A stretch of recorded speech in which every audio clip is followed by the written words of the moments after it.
600 years before the birth of Christ, one city stood above every other civilization on earth, not as a myth, not as a legend, but as a breathing, living reality of stone, fire, and human ambition. This is Babylon. And today, for the first time, we are rebuilding it. Using cutting-edge artificial intelligence, we have reconstructed the greatest city the ancient world had ever seen, street by street, gate by gate, tower by tower, exactly as it appeared at the absolute peak of its power, around 600 BCE. You are not about to watch a documentary built on guesswork and faded illustrations.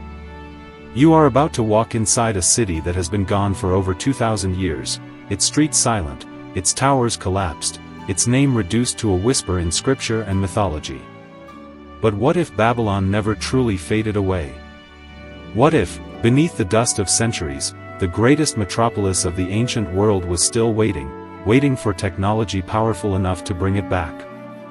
That moment is now. What you are about to see is not imagination. It is reconstruction. And what this city looked like will astonish you. But to understand Babylon at its peak, you must first understand the man who built it. His name was Nebuchadnezzar II, and he was, without question, the most ambitious builder the ancient world had ever produced.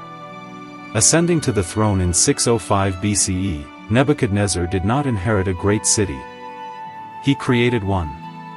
Over 4 decades of relentless construction, he transformed what was already a powerful capital into something the ancient world had no language to adequately describe, a city so vast, so overwhelming in its scale, that foreign visitors returned home convinced they had witnessed something divine.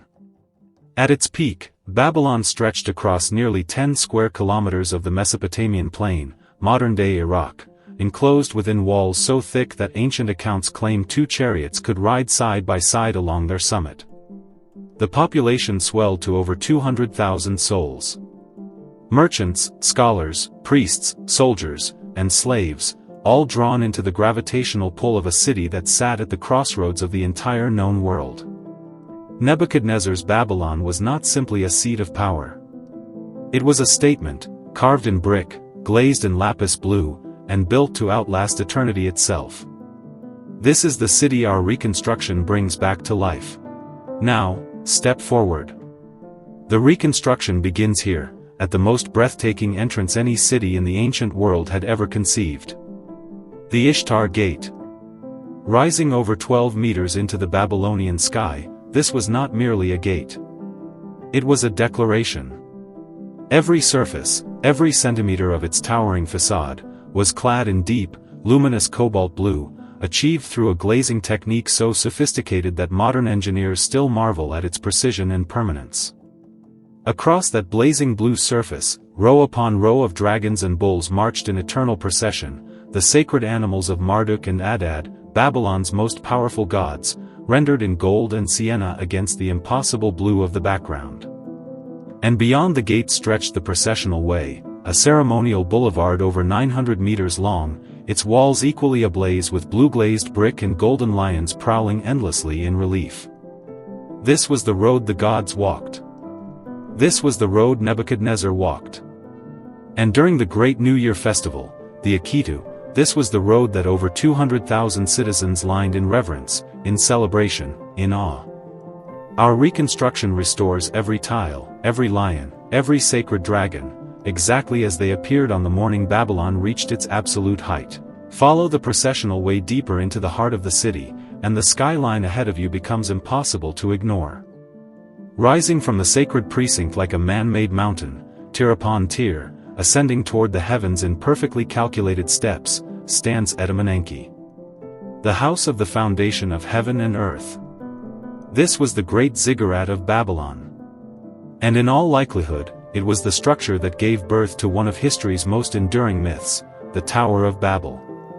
At its peak, Etemenanki soared approximately 90 meters into the Mesopotamian sky, roughly the height of a modern 30-story building, constructed from tens of millions of sun-dried and kiln-fired bricks, each one stamped with the name of Nebuchadnezzar himself. 7 colossal terraces, each diminishing in size as they climbed, drew the eye, and the soul, inexorably upward toward the temple sanctuary crowning its summit, where Babylon's supreme deity, Marduk, was believed to physically descend and dwell. To stand at its base was to feel genuinely small against the ambitions of men and gods alike. Our reconstruction rebuilds Etemenanki floor by floor, terrace by terrace, restoring the structure that once made foreign visitors weep, tremble, and reach instinctively for metaphor. They called it the stairway to heaven. Looking at it now, it is not difficult to understand why. But Babylon was never only its monuments. Step away from the ziggurat. Walk away from the processional way. Turn down a narrower street, one the kings never walked, and the city reveals an entirely different truth. Here, between walls of pale mud brick still warm from the afternoon sun, Babylon breathes. A merchant arranges bolts of dyed linen outside a doorway. The smell of roasting grain drifts from a courtyard. Children chase each other through an alleyway too narrow for two adults to pass side by side. Somewhere nearby, a canal murmurs, one of the dozens of waterways threading through the city like veins, carrying fresh water, trade goods, and the quiet rhythm of ordinary life. Over 200,000 people called this city home. Not kings. Not priests. People. Bakers and weavers, scribes and soldiers, fishermen hauling nets from the Euphrates at dawn, women haggling in a marketplace that never fully slept.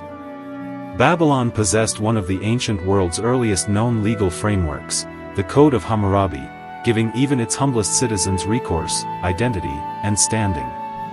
Our reconstruction does not stop at the palace walls.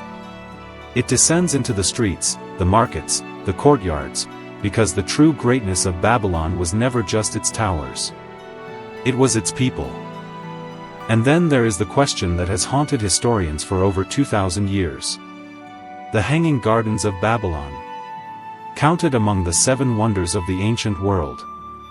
Celebrated by Greek and Roman writers with breathless admiration. Described as cascading terraces of impossible greenery rising above the desert plain, a mountain of living vegetation conjured from nothing in the middle of Mesopotamia.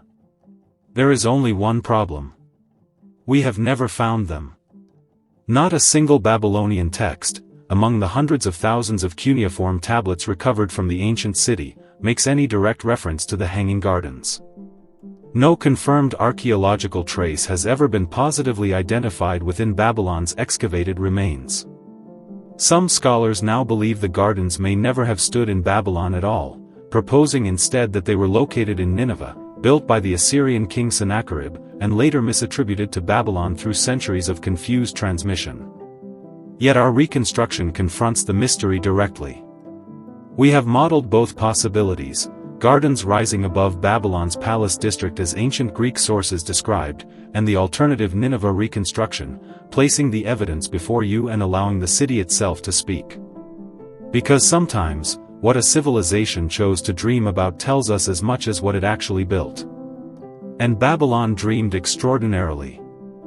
But every civilization that has ever reached toward the sky has also, eventually, fallen back to earth.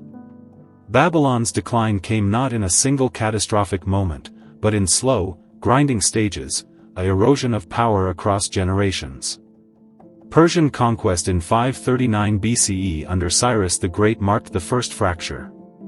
Alexander the Great arrived in 331 BCE, intending to restore the city to glory, and died within its walls before he could begin. What followed was centuries of neglect, abandonment, and the relentless reclamation of the Mesopotamian earth. The mud brick walls dissolved back into the ground from which they had risen. The Ishtar Gate was buried. Etemenanki collapsed, tier by tier, into an unrecognizable mound of eroded brick. The streets that had once carried 200,000 lives fell permanently silent.